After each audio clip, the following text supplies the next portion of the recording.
Hello, Sam. Hello, Ross. How you doing? Well, I tried to ring you, and I already have you saved in my contacts. I don't know why I was trying to ring you the old-fashioned Cilla Black way. I was trying to do this, you know, when Cilla Black used to be on Blind, was it Blind Date or the Surprise, with the massive phone and the aerial, right. And she used to go, you know, when she's dialing a number, she'd go, I was trying to do that, and then I think I missed a digit out, and I think I got through to someone else. Never mind. Well, that's fun. I always thought you and Cilla Black were very similar. We are very similar, actually. Yeah, we are very similar. How are you this morning? I'm all right. I'm okay. Yeah, how are you? Yeah, I'm all right. Whereabouts are you? You're in Norwich now, aren't you? I'm about 4 miles away from Norwich city centre, yes. So what, they put you up in some fancy hotel, do they? No, not at all. No? Little fact about the theatre industry, Ross. We have to find our own accommodation in theatre. Really? Yeah. Oh, I thought you got all put up in like fancy hotels just round the corner. I know, lots of people do, but no such luck, unfortunately. Oh, my illusion has been shattered already. I was gonna try and make it into the theatre industry, and then I'll be staying on these fancy hotels. Because where I live, there's a massive place called Sprouston Manor. I thought you would have been staying somewhere like that. No, unfortunately not. No, we have to sort our own place. Although I'm in a very nice sort of holiday cottage, and I've got my own little hot tub, which was all I ever wanted when I was a kid. So you're living the dream. You're on the Only Fools and Horses musical, and you got a hot tub. Does life get any better than that? Well, exactly. What more do I want? Right now, Sam, tell us. You used to be on CMP Radio years ago. Oh my God, yeah. Which I was thinking just before I was chatting to you was, hold your breath, 20 years ago. Oh my God, that makes me feel old. Actually, I think it closed just over 20 years ago, because if I remember correctly, it kind of shut down in the December, and I think that was 2004. Yeah, round about then, and that shut down. I think there was a little bit of a gap, and then they relaunched as Reach on Air, which is still going. Where we are right now, we are live on Reach on Air. I know, how lovely is that, eh? It's awesome, mate. So how did you get from doing CMP Radio to being on the Only Fools and Horses musical? Well, let me tell you a little story, Ross. So I was a complete radio geek, a complete radio nerd. Welcome along. You're in a safe place. Yeah, so am I. I still am. I still love radio. I'm still into radio, and still sort of involved with small scale DAB stations and things. So that part of me is still alive and well. And I was a teenager in my bedroom with a little microphone and getting into internet radio and absolutely loving it. And sort of when it came to deciding careers, I only ever really wanted to do sort of one of three things. I either wanted to work in radio, which at the time I really, really wanted to do. I either wanted to work in television, like live television, or I wanted to work in theatre, which was another passion. And I was in a youth theatre group, and I was doing internet radio and stuff like that. And I studied theatre at like A-level in sixth form and stuff like that, and applied to drama schools when I was 18. This is the quick version of the story. Got into drama schools, and then trained at drama school in Manchester, and then was lucky enough to sort of get work. And I've been an actor professionally since 2010. So in my 15th year, and that's the kind of career that worked out for me. And then incidentally got back into radio during COVID, because obviously all the theatres closed down during COVID time, so our industry shut down for a good year and a half. That must have been so weird, wasn't it? You know, we were the first to close and the last to reopen, really. And during that time, a lot of my friends who I did a lot of internet radio stuff with at the time got in touch with each other and said, "Oh, shall we revisit the old days?" So we relaunched our little internet radio station. Now, you know, last time we did it, we were 15, and now we were all 30. And we did it again, and I loved it so much that kind of got me back into the radio scene a little bit. So I sort of, my main job, my main bread and butter is working in theatre, and I do a bit of radio on the side because I love it. Where'd you do the radio on the side now then? I'm involved with a station called Durham On Air in the northeast. Oh right, okay. Small scale DAB station. Oh, cool. In Durham. So in the early days when you were doing CMP, were you also doing some sort of acting on the side then? You're sort of the drama group? Well, when I was doing the MP, yeah, but I was at secondary school. I mean, when CMP radio was a thing, I was, 15? So I was still at school. So I was doing acting at school, and I was in like a youth theatre club thing. So how did you get in? So, before I go on to the Only Fools and Horses stuff, what was the first sort of big musical or stage production you did then, like professionally? When I left drama school, I did a couple of plays, and then my first big musical was a musical called Avenue Q, which some people might know. Yeah. And then my first West End job was in a little show called Wicked. Oh, just that little one, what's now absolutely massive. Of course. And I spent three very happy years in Wicked. So I was in Wicked from 2012 to 2015. Brilliant. So, so when did the Only Fools and Horses musical launch? Was that about 5 years ago, wasn't it? Yeah, Only Fools and Horses as a musical launched in 2019, so pre-COVID. And I remember hearing about it at the time. And I remember my agent saying, Del Boy's something you should be looking at. I was kind of like, I don't know, maybe a bit young, maybe, or not really. I'd never really seen Only Fools and Horses back then. So it's not a show I'd grown up with. Yeah. I'd grown up with Fawlty Towers, which I'll come back to in a minute. But yeah, Only Fools launched as a musical in sort of 2019, and a lot of people in the theatre industry and a lot of people not in the theatre industry were like, what, really? Are you being serious? Only Fools and Horses, the musical? Is that ever going to work? And it was written by Jim Sullivan, who is the son of John Sullivan, who wrote the TV show Only Fools and Horses, and Paul Whitehouse, from The Fast Show and Gone Fishing on TV. And they'd written the show together alongside Chaz Hodges from Chaz and Dave. Oh, legend. Who contributed a lot of the music. Yeah. And it launched at the Theatre Royal Haymarket in London. And it ran and ran and ran for 5 years with a small gap in the middle for COVID-19. And then it reopened after COVID. And it was the longest running show at the Theatre Royal Haymarket ever. It still is. Yeah, and it's sold out. It's sold out Norwich, and it's doing so well, and it seems to be going from strength to strength every time, doesn't it? It did, yeah. So my journey with it started at the beginning of last year. In fact, it was about a year ago. I got a phone call to audition for the stage version of Fawlty Towers. Yeah. Which I was very excited about because I absolutely love Fawlty Towers. And it's the same production team and the same director. And as Only Fools and Horses. And I auditioned for a couple of roles in Fawlty Towers, one of which was a Cockney. And I put an audition down on camera. I did what's called a self-tape. So before you have an in-person audition, you do some scenes on a camera and you record yourself and you send it in. And I got an email back, and my agent got an email, and they said, has Sam ever considered playing Del Boy? And we kind of responded diplomatically and said, well, I've never not considered playing Del Boy.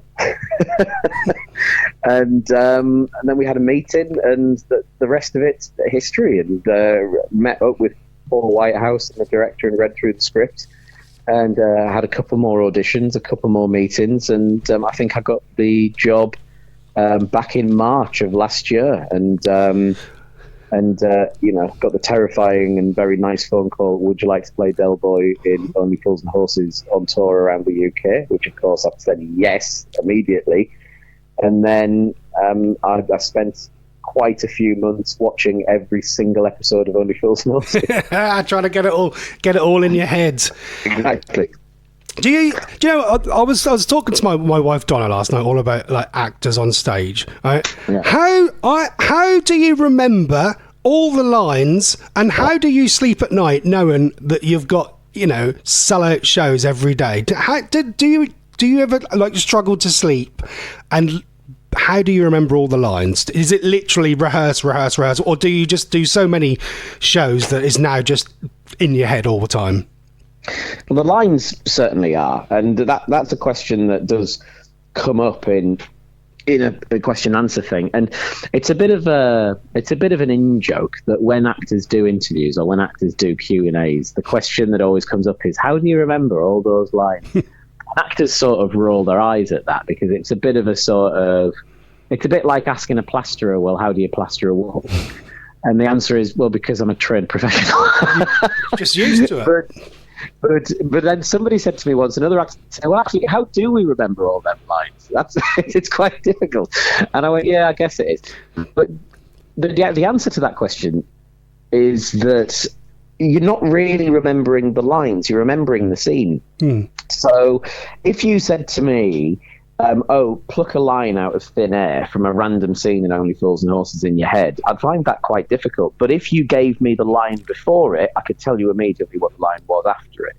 So what you're sort of remembering is cues. You're remembering answers. So I'm remembering a conversation. So if I'm thinking of a scene with Del and Rodney that I do every single day, what I remember is the flow of the conversation, not the individual words and the individual line.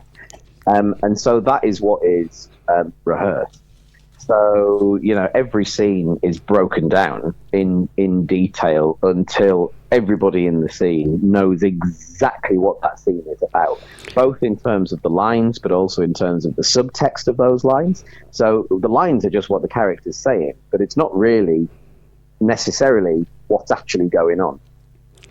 Just like in life, people aren't honest all the time. People don't say exactly what's happening. So it's about understanding exactly what's going on with the two characters and playing around with that. So generally for a professional show, I got the script. When did I get the script? I got the script around June time in 2024, and the rehearsal started in August. So I had about 2 months with the script on my own. Well, we were doing a show. I was doing a show on air around about August, and I was kind of looking around, the headlines and different emails coming in. And then I saw something about your name. I don't know if you put it on Facebook or I read somewhere, and I was like, oh, Sam Lupton. I went, that name rings a bell. And I said to Chris Reardon, remember Chris Reardon? I think Sam used to be on CMP Radio, and when we looked you up, I was like, yeah, you used to be on CMP Radio, and we were like, he's going to be in the Only Fools and Horses musical. I couldn't believe it, and I announced it on this show like last year, and I was like, right, I've got to get tickets to that. I'm always amazed, like when I go to I've seen quite a few shows at the Theatre Royal in Norwich. It's a lovely venue. I'm always amazed. You've got the car, you've got the famous Robert Reliant. How they change all these sets around, with a little bit of fancy lighting and a little bit of smoke. And when I went to watch the Back to the Future musical, this must be a new thing. You've got the best cars in the world. You've got the DeLorean in Back to the Future, and you have got the actual Robin Reliant on the stage. How do they get that on the stage? We have a very, very, very hard-working crew. So, I mean, the actual answer to that, if you want me to answer it, is that we have a very hard-working crew, and I think our show travels in about 4 trucks. So it's about 4 kind of Arctic lorries. Yeah. And on generally we'll do Monday to Saturday. So we'll finish the show on a Saturday night. The show will come down at 10:30. As soon as that audience are out the theatre, our crew are straight onto the set, taking it apart and putting it back into the lorry. They finish at about 3 a.m. Wow. 4 a.m. All the lights, all the costumes, all the props, all the set, everything. We tour things like we tour our own kind of makeup tables and things and costume stands. Everything gets put in the van. I say van, lorry. 4 of them. And then over the Sunday, those lorries will travel to the new venue, which isn't necessarily close. Like, it might be Norwich to Glasgow, it's going across the country. They'll arrive usually on the Sunday afternoon, or they'll be ready to what we call a load in sort of mid-morning, and then our production crew will arrive on the Sunday mid-morning. They travel overnight, and then they start the setup, which will last all kind of day on the Sunday till late Sunday night, and then they're back in early Monday morning. They carry on through the Monday.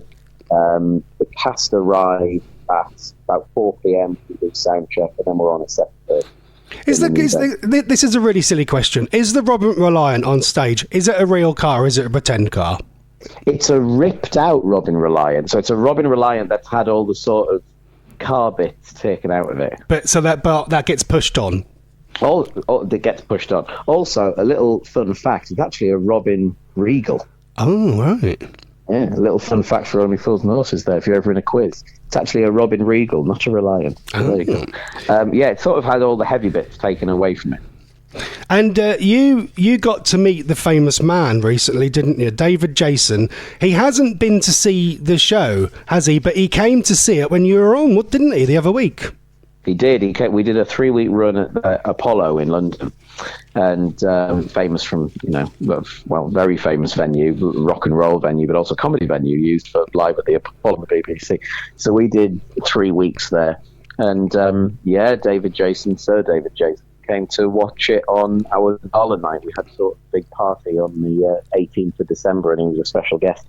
And for the first time ever, he said he wanted to come and see it. Oh, so, wow. Yeah, I got to perform Del Boy in front of the man himself. Was he right at the front? He wasn't right at the front, no, but we didn't know where he was sat. He was sat about halfway back. Did anyone else notice he was there?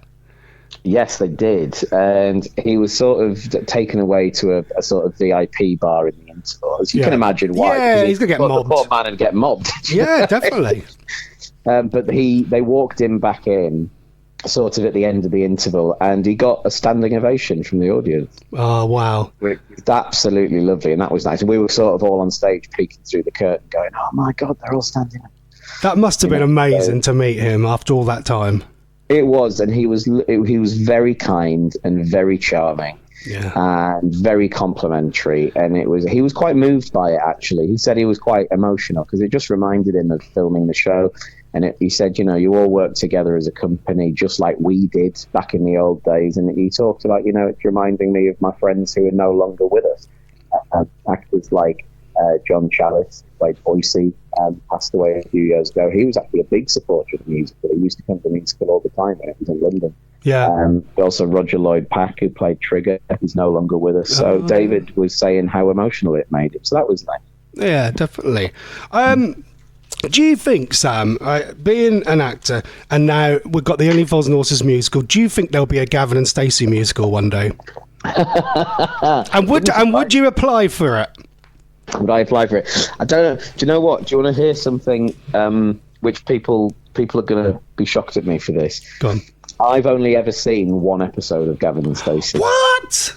And I just missed it. I didn't watch it. Well, no, you're probably busy. And then, of course, everybody was so excited at Christmas because of the new Christmas special. Yeah. So literally, 3 days before Christmas, I was like, I wonder if I can watch all of Gavin and Stacey in 3 days. Anyway, it turns out I couldn't because I was a little bit busy doing Only Fools and Horses. But it is on my iPlayer list, and I've watched the first episode, and I really enjoyed it. So I'm lucky now. I feel lucky that I have all of Gavin and Stacey to come.